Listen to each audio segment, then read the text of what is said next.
John Gill, Nahum chapter 3, verse 4.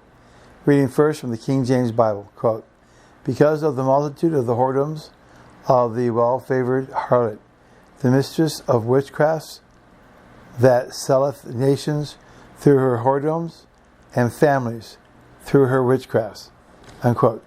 John Gill, quote, "Because of the multitudes of the whoredoms of the well-favored harlot,"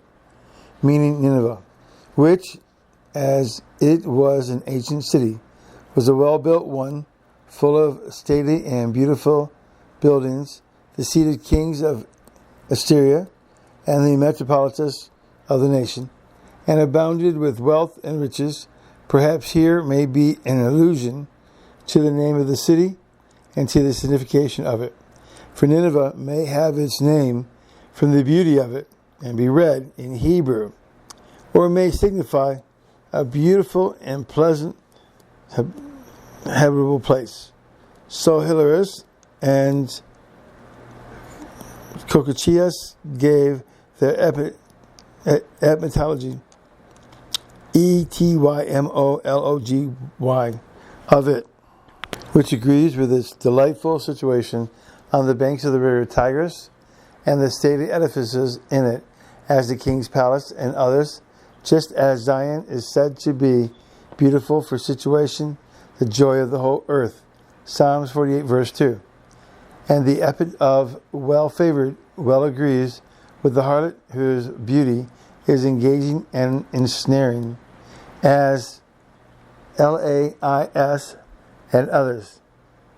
particularly the Semiramis, that's Semiramis, the wife of Nineveh, from whom it is generally thought Nineveh had its name, was first a harlot and one of exceeding beauty, who surpassed all others in it, on account of which she was beloved by the king of Assyria, and after a short time made his wife, and then he delivered the government of the kingdom to her. Yea, Sardanapalus, Sardanapalus, the last. And at this time, the present king of Assyrians was very feminine, used to dress himself in women's clothes, imitate a woman's voice, and paint his face, and even his whole body, and by other tricks and enticements of harlots, made himself more lascivious, and behaved more lewdly than any harlot. In short, all the Assyrian women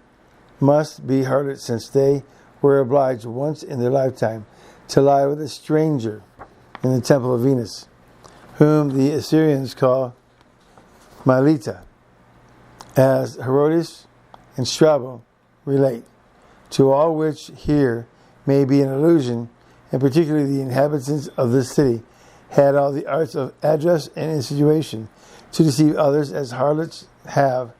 and both men and women very probably were given to a whoredom and idolatry in a literal sense,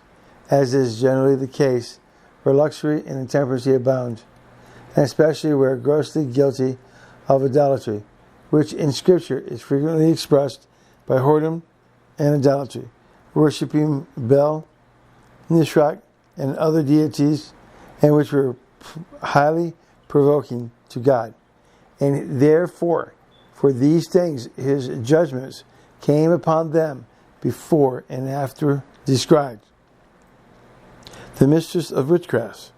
thoroughly versed in such wicked and devilish practices, literally understood, see Isaiah chapter 47 verse 9. For the Assyrians as well as the Babylonians and Chaldeans were addicted to such diabolical arts, as appears from a passage in Theocritus, it's Theocritus, which Grotius has also quoted, where one is represented saying that she kept in her book or chest very pernicious poisons,